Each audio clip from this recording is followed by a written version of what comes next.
Today I'm giving y'all my week 5 power ranking. I have a little different setup for the people that are usually here, but I think it looks a lot better, so let me know how you like it in the comments. At the very bottom we have the Chicago Bears. Actually did look really good versus the Broncos for like the first half of the game, but then everything just came crumbling down. I've been saying that this is the worst team in football and I'm still on that train. Speaking of that game, at the 31 spot we have the Denver Broncos. You can't allow a team to get 70 points. I don't care who it is. And then you're getting beat pretty bad by the Chicago Bears in that first half. Sean Payton literally had to just rip his sleeves off and try to go to work. Our 30th spot is going to be my Carolina Panthers. Bryce Young didn't look that great in the very first game, but he's looking more and more comfortable week to week. That defense, I think, is very elite. Like, I'm talking like top 5. The problem is that offensive line is god-awful. Outside of Adam Thielen, I don't trust the receivers either. I don't think Frank Wright knows what the heck he's doing at play calling. Next is the New York Giants in the 29th spot. I didn't make this before Monday Night Football because I didn't think they would go too far up or too far down. But honestly, I can see them moving down last place. That Monday Night Football game looked really bad. Daniel Jones didn't look the greatest. Honestly, you can't blame it all on him. That offensive line allowed him to get sacked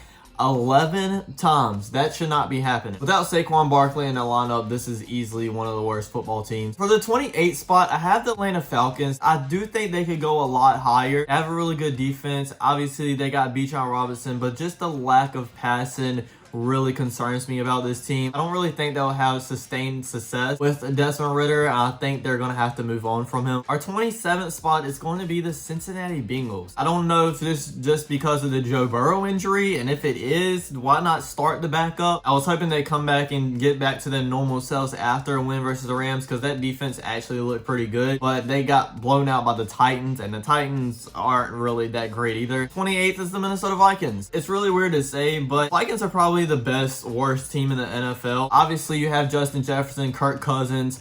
I think that's just about the only thing they have. The defense actually looked really good versus the Panthers, but I mean, it's the Panthers. We've already discussed their offensive problems. 27th is going to be the Raiders. A lot of people are asking for the head coach to be fired, and they're losing a lot, but they do have some key pieces. That's why I put them so much higher. The Tennessee Titans. They did just blow out the Bengals, but I'm not really going to take that into a lot of account. I mean, I don't think that offense is all that great, and I don't think they're going to be having sustained success throughout the whole entire season. I could see them maybe going a little bit higher, but I think that's the perfect spot for them. Next is a team that very well surprised me and probably every single football fan. Is going to be the Arizona Cardinals. Everybody was looking at this team like they were the worst team in the NFL, but honestly, they've been in just about every single game. Joshua Dobbs is balling out, and he's looking like a very good leader for that team. It's going to be our third NFC South team, the New Orleans Saints. I don't know why so many people were building up hype in like the first 2 or 3 weeks for this team. Yes, they were winning games, but they weren't looking very good. They beat the Panthers by like 3 points, and then they beat the Titans by like 1. They looked awful against the Buccaneers, and I think people are starting to see why I wasn't hyping up this team a lot. The New England Patriots. People will probably say they should be a lot lower, and yes, I could see that.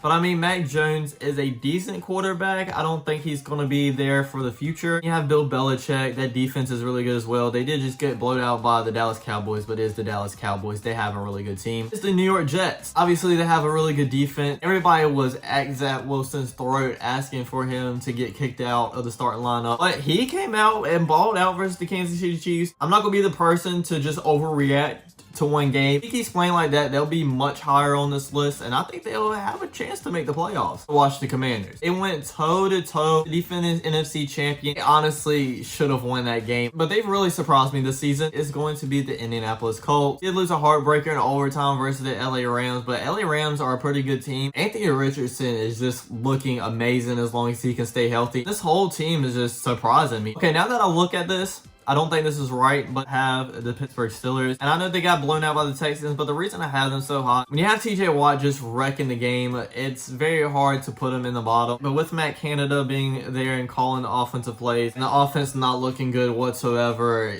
you kind of got to put them low. At the Packers, he did get beat pretty bad against the Detroit Lions, but I mean, it is the Detroit Lions. Jordan Love was kind of coming back there. I don't really think he's going to take this team to the next level. Just give him some time. Now in our top 15, and our first team is going to be the Texans. A lot of teams have shocked me, but this team has shocked me the most. DJ Stroud is looking like he is running this offense really good. His arm talent is amazing. The placement of the ball. Nico Collins and Tank Dell are looking like a great wide receiver duo. The defense isn't looking bad either. 14th is the Buccaneers. Baker Mayfield has proven a lot of people wrong, including me, and they just dominated the Saints. A very, very good win. 13th, the Jacksonville Jaguars, which obviously this is a pretty good spot with them being top 15, but they've kind of disappointed me. I was really riding with them during the offseason, but just expected more from this offense though. Trevor Lawrence is looking decent, but not looking all that great. Maybe it's because Doug Peterson isn't calling the play calls, which I don't know why he isn't. I just expected a little bit more explosiveness from him. We're going to get mad for who I put in 12th, but it's going to be the Cleveland Browns. Yes, I know they just got blown out by the Ravens. Without Deshaun Watson, I was kind of expecting that. They probably have like a top 5 defense in the NFL. I think we'll see Deshaun Watson keep on growing throughout the season, and I think they're going to surprise a lot of people. A little worried for my number 11 team, but it is the LA Chargers. I don't understand what